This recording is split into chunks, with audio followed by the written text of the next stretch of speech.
Welcome back to Cyber Mornings Daily, ready to brew up another fresh pot of cybersecurity news. Always ready for a strong blend. We're going deep today, folks, into the stories that are really shaking things up in the digital world and what they mean for all of us. Unpacking the tech, the trends, how it all works and why it matters. So grab your mug, settle in, and let's dive in. Today, we've got a triple shot of cyber intrigue, nation-state hackers, a browser on the verge of a certificate meltdown, and, social media giant wrestling with a huge cyber attack.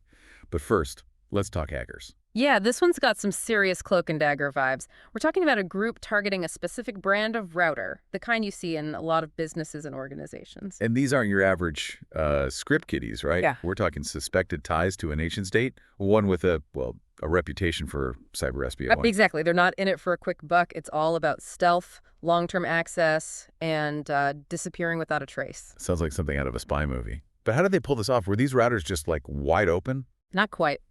These routers had security measures, but the hackers found a way to slip past them using something called code injection. Imagine a thief sneaking into a building dressed as a delivery person. They're not breaking down doors, they're exploiting a weakness in the system. So they basically tricked the routers into letting them in. Clever, yeah, but that's a little scary. Clever, definitely, but also dangerous.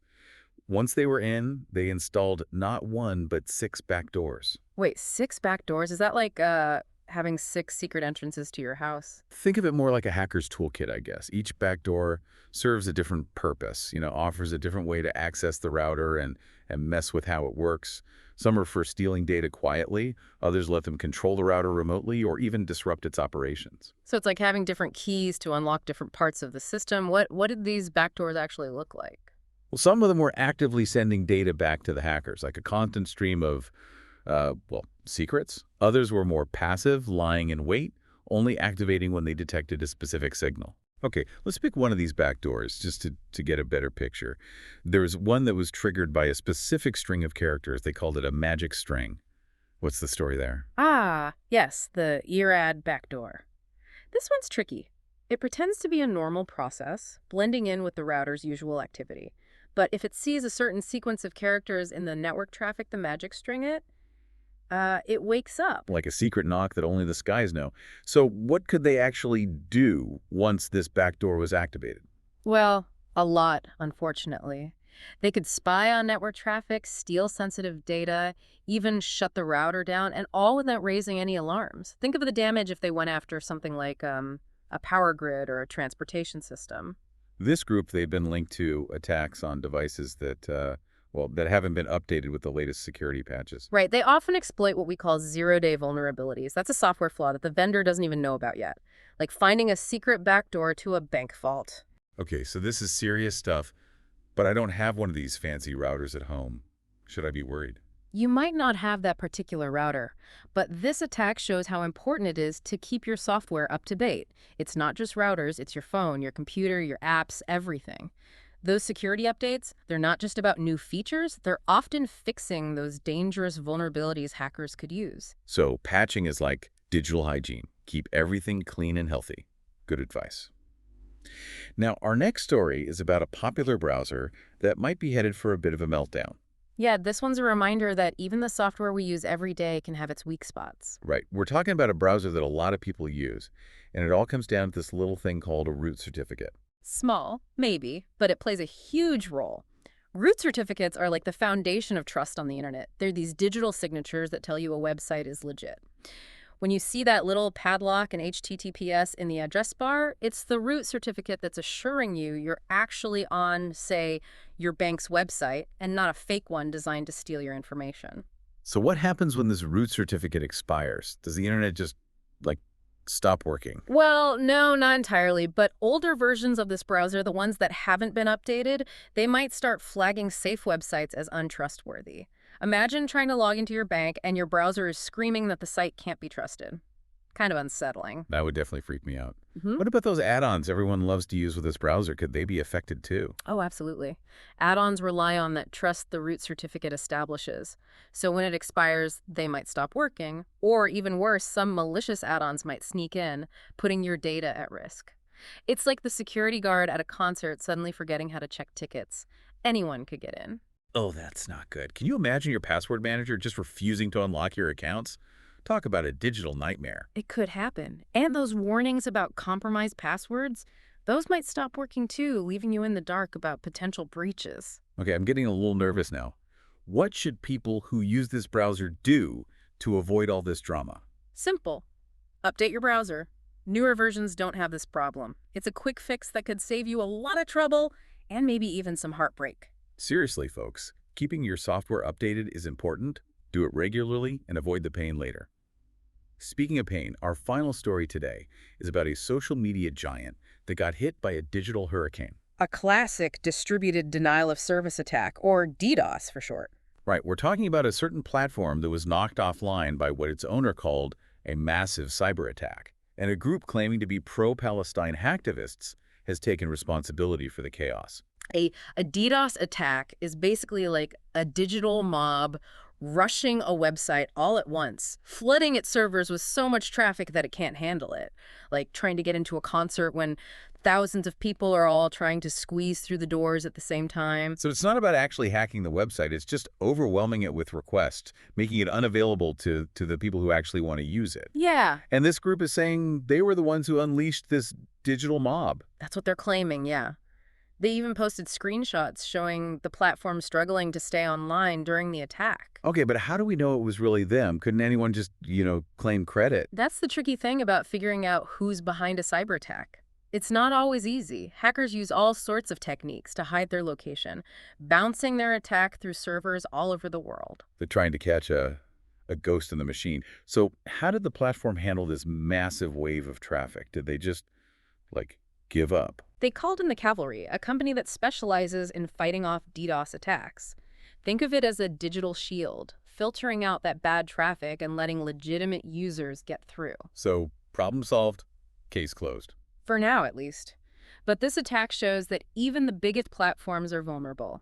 It's a reminder that cybersecurity is an ongoing battle, and we have to be prepared for the unexpected. But wait, things are getting a little messy. The platform's owner is saying the attack came from a specific country, but the hacktivist group is denying any connection. And that's where things get even more complicated. It just goes to show that in the world of cyber attacks, things aren't always what they seem. It's a game of smoke and mirrors, and sometimes the truth is hard to find. Okay, so today we've talked about hackers hiding in routers, certificates causing chaos, and a social media giant wrestling with a digital mob. That's a lot to take in. It is, but it's also a fascinating glimpse into the complex world of cybersecurity. It's always changing, always evolving. And speaking of evolving, we're going to take a quick break, but we'll be right back to dig even deeper into these stories. Don't go anywhere. Hashtag TTS, the Deep Dive episode 2025-03-12, part 2 of 3. And we're back, diving right back into that social media storm from before. Yeah, this story, it's like, there's always another twist. Right, we had the hacktivists taking credit, then the platform's owner pointing the finger at a specific country. And now the hacktivists are firing back, saying they have nothing to do with that country, calling the whole thing a bunch of, nonsense. That's how they operate. They want the attention, but they also want to keep everyone guessing, right? Exactly. Chaos and confusion. Makes it hard to figure out what's really going on. And figuring out who's behind a cyber attack, that's always a challenge. It's rarely simple. You've got servers, proxies, all these ways to make it hard to track the attacker. So how do we untangle all this? Can we even know for sure who did it? It's tough, but not impossible. Cybersecurity researchers are like detectives. Following the digital breadcrumbs. Yeah, they analyze the network traffic, the malware code, they look for patterns.